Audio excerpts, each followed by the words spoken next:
Hey guys, welcome back to another video. Today I'm going to be showing you guys how to create custom items in your custom fabric mod for Minecraft 1.21.11.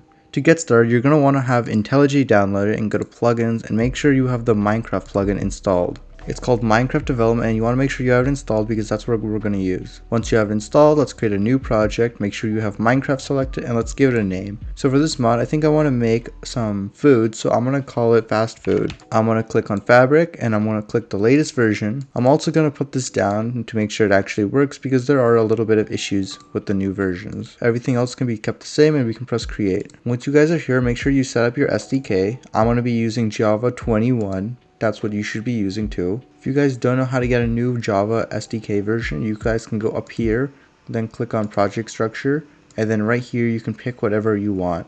So for this we want to be using 21, and you can download more from here if you need a different one. Now you guys are going to want to wait for everything down here to finish processing, and then we're going to start coding. First thing we're going to do, guys, is we're going to make a new class for our mod items, and that's where we're going to register them and everything. We want to right click right here in this folder, create new Java class, and let's call it mod items. Then press add if it asks you, although that really does not matter. The next thing we want to do is we want to create a static object for our item. So we're going to go public static final item, and then let's create a burger. Actually, let's do it like this, burger item, and let's make it equal to register item. This is going to be a new method that we're actually going to create. And now inside of this, we're actually going to put our name, which we're just going to do burger, and we're going to give it some default settings. And now this should be red right here, and make sure you have this imported so you can use the item class. You guys can click on create method. If you just hover over this, it should show up, or you can type this out manually if you want to. The next thing we want to do, guys, is we want to put in an identifier key like this. Make sure you import your classes that we need, and the name here will just be burger, but I think it would be better if we just had name here, so it makes more sense because it's a general method. The next step is that we're going to use this identifier ID to create a registry key that is needed to actually register our item. Make sure you also add the other imports that are needed. And finally, we're just going to return this. Make sure you import your classes as needed. We're going to be using the item, the key, and the settings.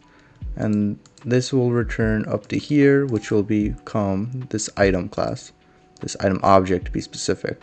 Last but not least, we're actually also going to need another static method here, and we're going to call it register mod items, and we're actually just going to leave it empty.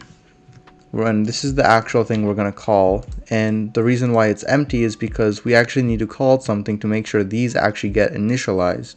Otherwise they might not be initialized. So we're going to call mod items dot register mod items like this. Additionally, if you guys want it so your item becomes available in the creative menu when you open your inventory and you're looking for things, we can do something like this, and we can put in food and drink, but there's actually a lot of different sections that you can put it in. But since this is going to be food, it's going to be a burger, we're going to put it in the food and drink section. And for your item, we actually want to use our static item that we created, so burger item. Once again, make sure that you have all the right imports needed for this. Next, we're actually going to be working in the resources folder down here because we're going to need to put in our assets, like the picture for our item and other things like that. First, we want to create a new folder, and we're going to call it assets.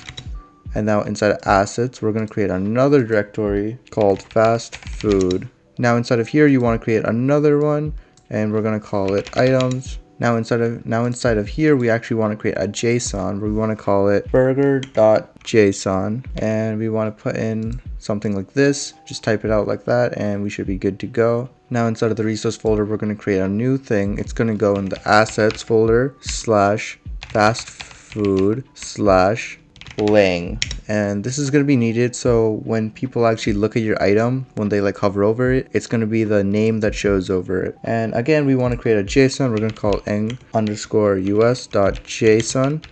and this is going to be for English, of course. And we want to put in something like this, where item.fastfood, which is our namespace, .burger, which is our item, and we're going to call it burger. And another thing we want to do in resources is create another directory, assets.fast, it's a /fastfood/models/item, And then in here, we want to create a new item called burger.json. And here we want to put in something like this. This is going to be about how we actually see it. We're going to see it as like a 2D just sprite, like an image, just like how most other items in Minecraft are. Well, I almost forgot, guys, but we did not put in our textures folder where we're actually going to put in an image. So we're going to create a new directory, assets/fast food/textures/item.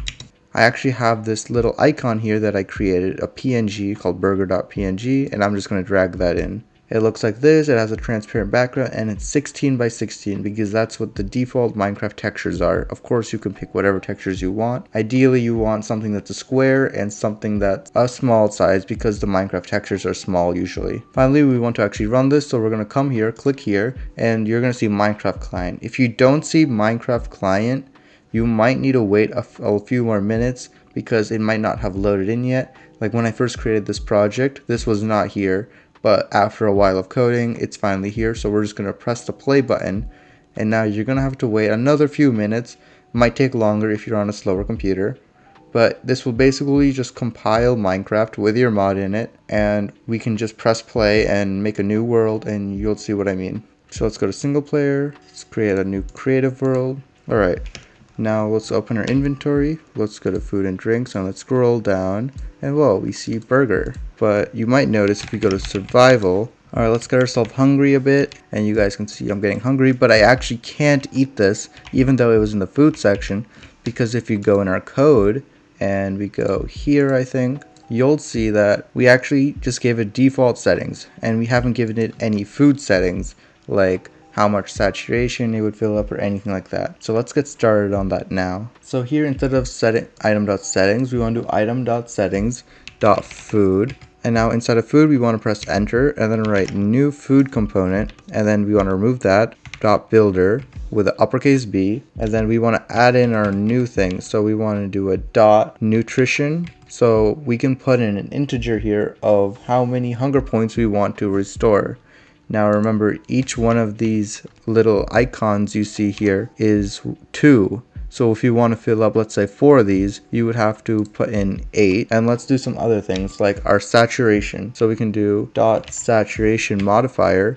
And let's put in something like 0.5 F. Now this is supposed to be a float. And also we can put in some other things like .always edible, and that will make it so it's always edible even if you have full hunger, which is kind of how like golden apples work. And then finally we want to do .build. Now also let's talk about this a bit. Basically, if you do a lower number, you'll get lower saturation. It'll be like, if you put 0.3, it'll be like eating an apple, the amount of like saturation you get. Or if you do 0.8, it would be like eating beef in the game or a steak, right? So I just put it in the middle, but you guys can always like switch it around like up and down to see how it fits and make your own items like that. So anyways, we want to restart our client now and test this. So let's press this up here to restart and wait a few minutes for it to reload. It should be faster this time though. Once your Minecraft is loaded, we want to click single player and open that same world up again. Now I'm in, you guys can see I have no hunger, so let's actually eat this burger here, and boom, we got some saturation. Nice. Alright guys, that was it for today's video. Comment if you want anything else. Adios.